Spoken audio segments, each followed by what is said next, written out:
Hello guys, welcome back to my channel. आज की हमारा टॉपिक है attachment, adjudication and the confiscation. Attachment होती क्या है? Attachment means prohibition of transfer. मतलब कि जैसे कि आपने एक बोल दिया कि ये आपकी प्रॉपर्टी है, जो है ये प्रोसीड्स ऑफ क्राइम है सपोज, तो हम इस पर अटैचमेंट लगा रहे हैं कि अब ना तो आप इसको ट्रांसफ़र कर सकते हो, ना आप इसको कन्वर्ट कर सकते हो। जैसे कि किसी चीज़ को आप suppose you have a car और that is a proceeds of the crime, उनको लग रहा है और आप उसको स्टॉक में कन्वर्ट कर सकते हो। डिस्पोजिशन या मूवमेंट करनी या फिर किसी भी तरह का ट्रांसफ़र में इवन सब कुछ आ जाता है कि प्लेज करनी, मॉर्टगेज करना, कुछ भी करना, गिफ्ट देना, बेचना, तो आप कुछ भी नहीं कर सकते। मीन्स आपकी प्रॉपर्टी जो अटैच्ड हो गई है, मीन्स आप आपकी जो वो प्रॉपर्टी है जो कि उनको लग रहा है कि that it is because of the proceeds of the crime, तो वो कह रहे हैं कि इस प्रॉपर्टी को अब आप कुछ नहीं कर सकते हो, तो उन्होंने इस पर अटैचमेंट लगा दी है by an issue order issued under chapter 3 of the act. Adjudicating property authority, adjudicating authority कौन सी होती है? वो अथॉरिटी जो कि अपॉइंट होती है under sub section 1 of section 6। Prevention of money laundering act gives wide powers to the authorities to attach property suspected to be involve in the money laundering. जो प्रिवेंशन है मनी लॉन्ड्रिंग एक्ट की, ये एक powers देता है authorities को ताकि वो प्रॉपर्टीज को अटैच कर सके जिनको पर उनको शक है कि जो इन्वॉल्व है मनी लॉन्ड्रिंग पर, ठीक है ना। बिकॉज अगर आपको एक बार शक है, आप उस पर फर्दर आपको है, आप इसको एक बार अटैच कर लोगे। अब फर्दर ये भी तो होता है कि भाई आपको कि बाद में इसके साथ कुछ छेड़छाड़ ना कर दी जाए। अब जैसे आप ये सोचो, एक क्राइम होता है, क्राइम जब भी आपने फिल्मों में देखा होगा कि क्राइम सीन, क्राइम वाली जो लोकेशन होती है जहाँ पर क्राइम पेश होता है, वहाँ पर वो क्या करते हैं, वो सब कुछ सीज कर लेते हैं ताकि जो उन सबूतों से छेड़छाड़ ना हो, है ना। तो वही चीज़ है कि उससे उससे बाद में छेड़छाड़ ना हो, तो ये उसको एक बार अटैचमेंट लगा देते हैं कि भी आप ऐसे करके नहीं कर सकते हो कुछ भी इसके साथ। उसके बाद है authority competent to attach property. जहाँ भी कोई जो डायरेक्टर होता है या फिर कोई ऑफिसर जो कि below the rank of deputy director नहीं होना चाहिए, उनको ऑथराइज्ड होते हैं वो बाय द डायरेक्टर, ताकि पर्पसेस के लिए के लिए इस सेक्शन के लिए, ताकि वो अटैच कर सके प्रॉपर्टी। हाँ, हालांकि उनका रीज़न टू बिलीव होना चाहिए कि और जो रीज़न है वो रिकॉर्डेड राइटिंग में होना चाहिए ऑन द बेसिस कि किस बेसिस पर इन्होंने पोजीशन लिया। ये नहीं ना कि कोई भी बंदा यूं ही आपकी किसी भी प्रॉपर्टी को अटैच कर दे। तो आपको एक रीज़न होना चाहिए कि हाँ भी क्यों उन्होंने ये किया है। Any person is in possession of any proceeds of crime, जो भी पर्सन है जो पोजेशन में है, जो कि किसी प्रोसीड्स हैं क्राइम के, या फिर कोई प्रोसीड्स इन क्राइम जो कि कंसील छुपाए हैं या ट्रांसफ़र किए हैं या डेल्ट है जिसके साथ किसी मैनर में जो कि रिजल्ट फ्रस्ट्रेटिंग एनी प्रोसीडिंग्स में है relating to the confiscation of such proceeds of crime under this chapter, so he may in writing provisionally attach such property for a period not exceeding 180 days from the date of the order। अब इन्होंने पता है क्या किया, इन्होंने ये provision बना दी है कि आप अटैच कर सकते हो प्रॉपर्टी को, लेकिन मैक्सिमम आप 180 डेज़, मतलब कि तकरीबन 6 महीने हो गए, लेकिन आप 6 महीने नहीं लिख के आ सकते हैं। The period is actual 180 days because जो महीने हैं 30-31 डेज़ के होते हैं। सो यू कांट से, ये तो बस मैंने मोटा मोटा आपको लर्न करवाने के लिए वैसे एक बार बता दिया। 180 days from the date of the order in such manner as may be prescribed when no order of attachment shall be made, provided that no such order of attachment shall be made unless in relation to the scheduled offence। अब इसमें क्या कहा गया है कि जब कोई order नहीं होता अटैचमेंट का, provided that no such order of attachment shall be made unless in relation to the scheduled offence, जो रिपोर्ट है वो फॉरवर्ड कर दी जाती है मजिस्ट्रेट को under section 173 of the code of the criminal procedure 1973, या फिर कंप्लेंट फाइल कर दी जाती है पर्सन ऑथराइज्ड, जो कि कंप्लेंट फाइल की है किसी पर्सन ने जो कि authorised to investigate the offence, क्या कि इन्वेस्टिगेशन कर सके उस ऑफेंस की जो कि मेंशन है शेड्यूल में, बिफोर अ मैजिस्ट्रेट और court for taking cognizance of the scheduled offense as the case may be, or a similar report or the complaint has been made or filed under the corresponding law of any other country. हाँ जी, क्या कह रहे हैं ये इसमें? हम्म इसमें इन्होंने basically ये बताया है कि जब भी कोई कंप्लेंट है, ठीक है,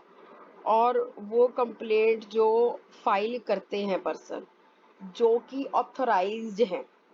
अब ऐसे नहीं ना कि कोई भी कर देगा, जो ऑथराइज्ड होंगे वही करेंगे। किस चीज़ के लिए ऑथराइज्ड है? इन्वेस्टिगेट करने के लिए ऑफेंस को, जो कि शेड्यूल्स में मेंशन है। बिफोर अ मैजिस्ट्रेट के आगे या कोर्ट के आगे, ऑफ टेकिंग कॉग्निजेंस, कॉग्निजेंस होता है नॉलेज, अवेयरनेस, ठीक है। तो वो एक अवेयरनेस के लिए, शेड्यूल्ड ऑफेंस के लिए उनको एक नॉलेज करने के लिए, ठीक है, नोटिस में उनके लेके आने के लिए आप कह सकते हो, एज द केस में बी, और द सिमिलर रिपोर्ट और the complaint has been made, या फिर जो कोई सिमिलर रिपोर्ट या कंप्लेंट जब मेड होती है या फाइल्ड होती है under the corresponding law of any other country, provided further that notwithstanding anything contained in first provision given in above para, any property of any person may be attached under this section if the director or any other officer not below the rank of the deputy director authorized by him for the purposes of this section has reason to believe on the basis of the material in his possession, if that is such property involved in money laundering is not attached immediately under this chapter, the non-attachment of the property is likely to frustrate any proceeding under this act। वही चीज इन्होंने फिर से repeat की हुई है कि जो भी कोई बंदा होता है वो not below the rank of the deputy director होना चाहिए, जिसको जो कि अथॉरिटी है पर्पसेस के लिए इनके, वो अटैच कर सकता है, लेकिन बशर्ते उसको पास एक रीजन होना चाहिए जो कि रिकॉर्डिंग में हो, रिकॉर्डेड हो इन राइटिंग में, और जिसके बेसिस पर वो पोजेशन में ले सका, जो कि प्रॉपर्टी इन्वॉल्व है मनी लॉन्ड्रिंग में, वो अगर साथ के साथ नहीं अटैच की जा सकती तो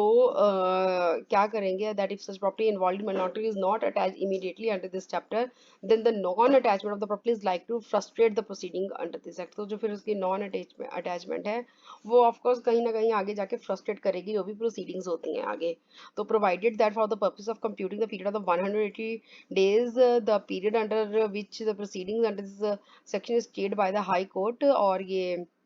180 डेज जो इन्होंने बताए हैं कंप्यूट करने के लिए, तो जो पीरियड है जिसमें की प्रोसीडिंग्स हैं वो स्टेड है बाय द हाई कोर्ट, वो एक्सक्लूडेड होंगी, और फर्दर पीरियड जो है not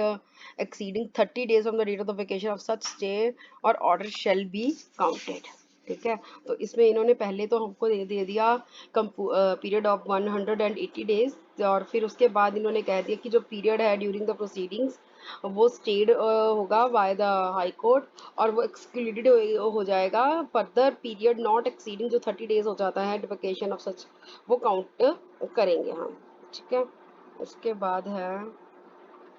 forwarding of copy of order to the adjudicating authority. The director or any other officer not below the rank of the deputy director shall immediately after the attachment under subsection 1, that is point 1 above, forward a copy of the order along with the material in his possession refer to that in subsection to the adjudicating authority। यहाँ तो इसमें यही कहा है कि जो भी officer है जो भी अटैच करता है उसके कॉपी ऑर्डर की, और अलॉन्ग विद द मटेरियल जो उसके पोजेशन में है, वो सब क्या करेगा, उसको दे देंगे ये एडजुडिकेटिंग अथॉरिटी को एक सील्ड एनवेल्प में, एक मैनर में जो कि प्रिस्क्राइब की होती है उन एडजुडिकेटिंग अथॉरिटीज ने। Shall keep such order and material for such period as में प्रिस्क्राइब, और वो प्रिस्क्राइब टाइम के लिए उसको रख सकते हैं। वैलिडिटी पीरियड क्या है, एवरी जो ऑर्डर है अटैचमेंट का वो shall cease to have effect after the expiry of the period specified in subsection on the date of the such made under section 8 subsection 3 whichever is earlier। जो validity period है इन्होंने दे दिया है कि जो भी कोई अटैचमेंट बनती है सबसेक्शन के अंदर वो सीज हो जाएगी बाद में, आप जब उसकी एक्सपायरी आ हो जाएगा पीरियड का तो आप उसके बाद उसको नहीं रखोगे, और या फिर कोई डेट जो मेड हुआ पे हुआ है, और on the date of the order made under section 8 subsection 3 whichever is earlier। Nothing in this section shall prevent the person interested in the enjoyment of the immovable property attached under subsection 1 from such enjoyment। जो कुछ भी इस section में कहते हैं वो prevent करता है पर्सन को जो इंटरेस्टेड है एंजॉयमेंट की इमूवेबल प्रॉपर्टी के attached under subsection 1 from such enjoyment। Explanation for the purposes of this subsection, person interested in relation to any immovable property includes all persons claiming or entitled to claim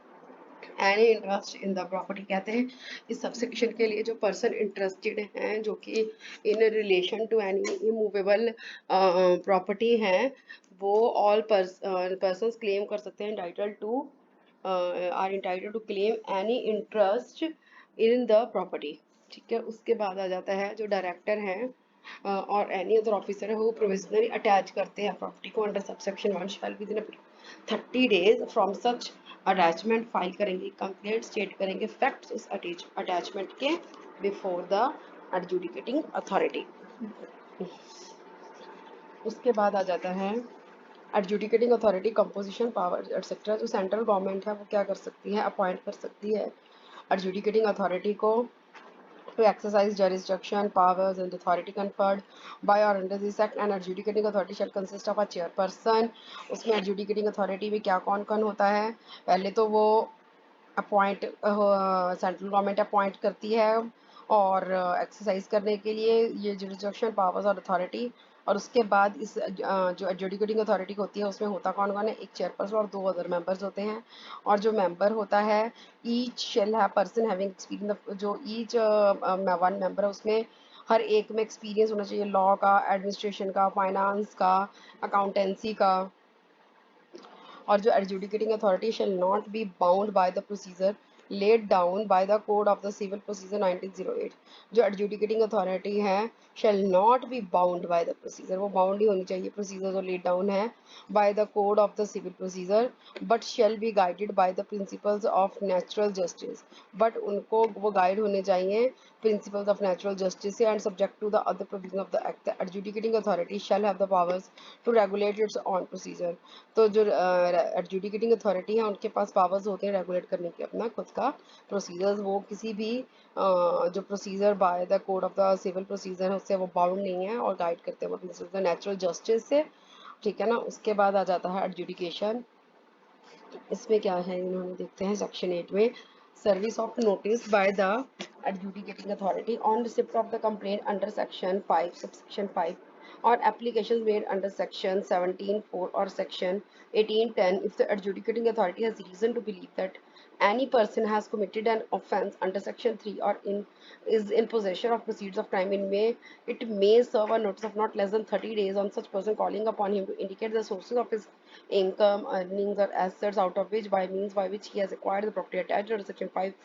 subsection 1 season or frozen under section 17 or 17(8) or section 18, evidence on which he relies and other relevant information, the particulars to show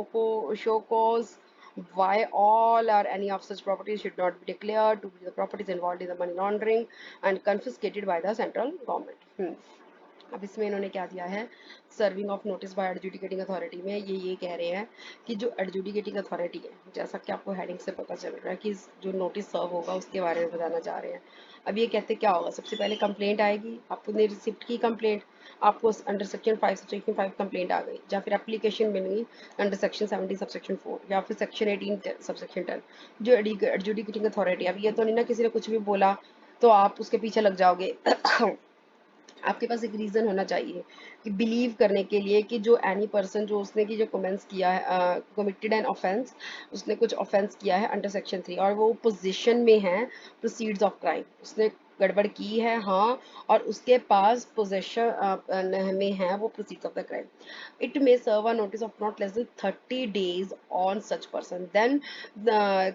not less than minimum 30 days का इन्होंने बोला है such person पे, calling him, उसको जिसमें कि हम call करते हैं, इंडिकेट करते हैं जब भी तू भाई ऐसे है, अब आजा काका तू बता तेरी सोर्सेज ऑफ इनकम कौन सी है, तू कहाँ से पैसे कमा रहा है, कहाँ से तेरी अर्निंग्स हैं, एसेट्स हैं, कहाँ से तेरे पास आ रहे हैं, और कैसे तूने जो ये इतने बड़े बड़े ये महल खड़े किए हैं या तेरी बस ये मर्सिडीज गाड़ियाँ खड़ी हैं, BMW गाड़ियाँ खड़ी हैं, कहाँ से तूने एक्वायर किया है,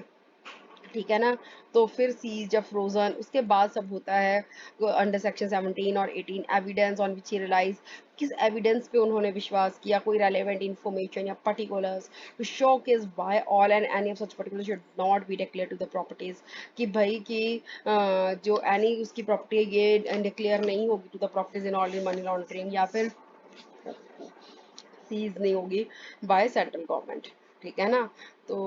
उसके बाद आएगा ये where a notice under this subsection specifies any property as being held by a person on behalf of any other person, और copy of such notice must also be served upon such other person. कहते जो notice under subsection specify करता है any property as being held by the person on behalf of any other person, जो copy है उस notice की shall also be served upon such other person, ठीक है। Where such property is held jointly by more than one person, such notice shall be served to all person holding such property. कहते हैं जहाँ पर जो एक property है held jointly करते हैं मोर देन वन पर्सन, तो फिर उन सबको चला जाता है नोटिस, जो कि जिन्होंने कि उसको होल्ड किया होता है, ठीक है। और उसके बाद आ जाएगा हमारा पावर ऑफ एडजुडिकेटिंग अथॉरिटी। जो एडजुडिकेटिंग अथॉरिटी है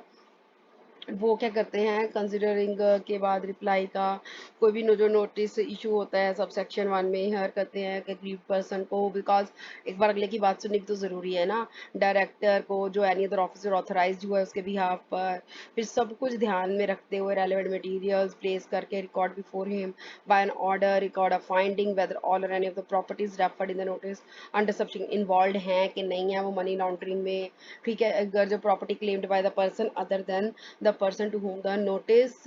has been issued, such person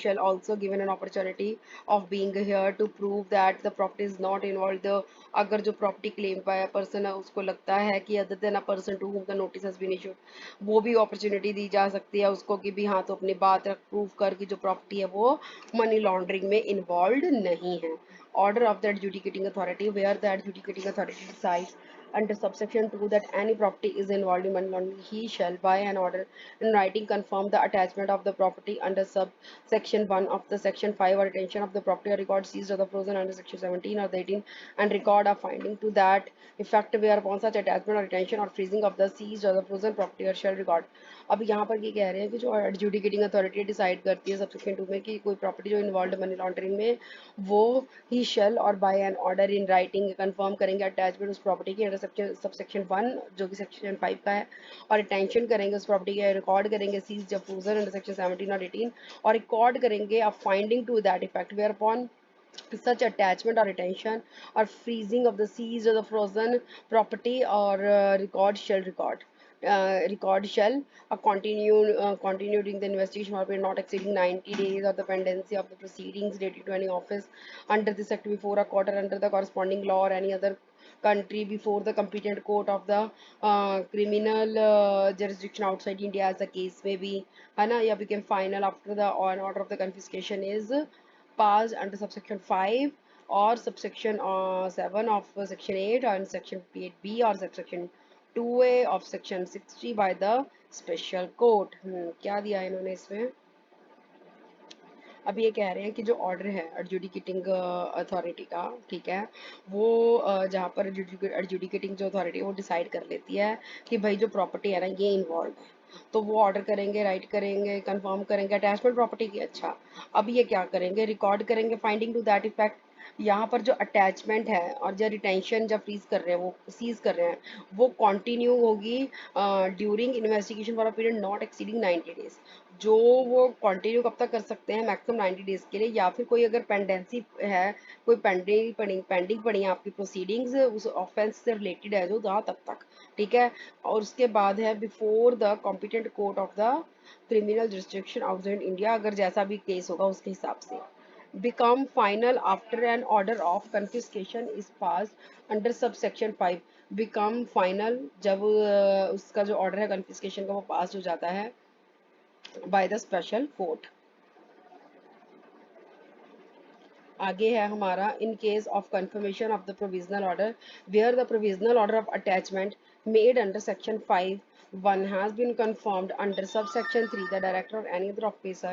authorized by him in his behalf shall forthwith take the possession of the property attached under section 5 and frozen under section subsection 1A of section 17 in such manner as may prescribed। कहते हैं यहाँ पर कि जो provisional order है attachment का जो made करते हैं वो कंफर्म हो जाता है अंडर सबसेक्शन 3, जो डायरेक्टर और एनी अदर ऑफिसर है authorized by him on his behalf shall forthwith take the possession of the property। वो क्या करेगा, पोजेशन ले लेंगे जो कि अटैच्ड है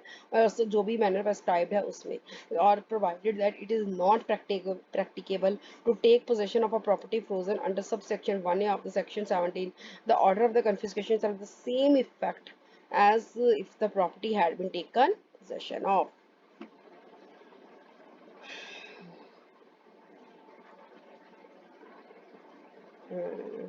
बस 2-3 पॉइंट रह गए हैं हमारे इसके। आगे है हमारा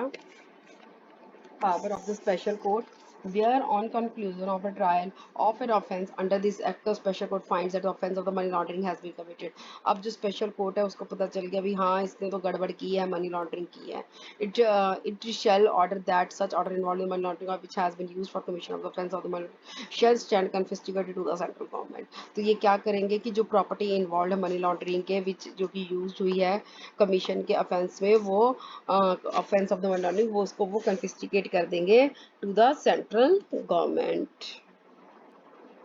उसके बाद है where and conclusion of a trial under this act special court find करती है कि जो ऑफेंस है वो नहीं हुआ और जो प्रॉपर्टी है वो नहीं इन्वॉल्व है देन वो रिलीज कर देंगे. ठीक है ना उस प्रॉपर्टी को. In case of no conduct of trial under this act जहाँ पर जो ट्रायल होता है can not be conducted by a person of the death of the. अब क्या हुआ अभी बंदा मर गया बेचारा. ठीक है.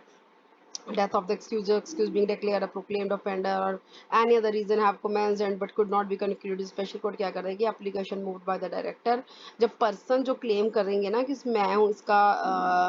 आगे क्लेम करता हूँ कि मैं इसका मतलब कि आगे ऑनर हूँ इसके बाद ये मेरी आती है मैं जैसे हस्बैंड के बाद वाइफ कहती है कि मैं इसकी अब दावेदार होंगी मैं मेरी ये है तो वो जो पर्सन जो क्लेम करता है entitled to possession of the property respect to such order has been passed pass appropriate orders regarding the confiscation release of the property. जैसा भी केस होगा अगर वो लगेगा इन्वॉल्व है तो फिर वो confiscation भी हो सकती है अगर नहीं तो वो रिलीज भी हो सकती है. जैसा भी केस होगा involve in the offense of the money laundering after having regard to the material before it. Restore of the confiscation property जहाँ property stand confiscated to the central government है. स्पेशल कोड जो भी manual बताती है prescribe उसमें direct करते हैं central government को कि वो कन्फिस्केटेड प्रॉपर्टी को रिस्टोर कर सकती है या पार्ट ऑफ का जो पार्ट देयर पार्ट क्लेमेंट है कि उसका जितना भी इंटरेस्ट होता है लेक्टिमेट लॉ के accordingly which have suffered a quantifiable loss जो उनको कुछ क्वांटिफेबल लॉस हुआ है ऑफेंस के कारण तो provided special court does not consider such claim unless it is satisfied the Clement has acted in good faith. अब उनको लगता है कि भाई अगर जो क्लेमेंट है उसने गुड फेथ में काम किया है और उसने लॉस सफ़र किया और सब रिजनेबल प्रिकॉशंस भी लिए और नॉट इन्वॉल्व भी नहीं है तो क्या करेंगे वो अगर उसको ठीक ठीक लगता है फिट थिंग्स फिट कंसीडर करके claim for the purpose of restoration of such properties कर देती है ड्यूरिंग द ट्रायल जो भी पैनल प्रिस्क्राइब होती है. तो इसके साथ ही हमारा ये टॉपिक कंप्लीट होता है. अब next topic question of property in central government अपनी हमारी नेक्स्ट वीडियो में करेंगे. Thank you so much for watching this video and don't forget to subscribe the channel and like the videos. Bye.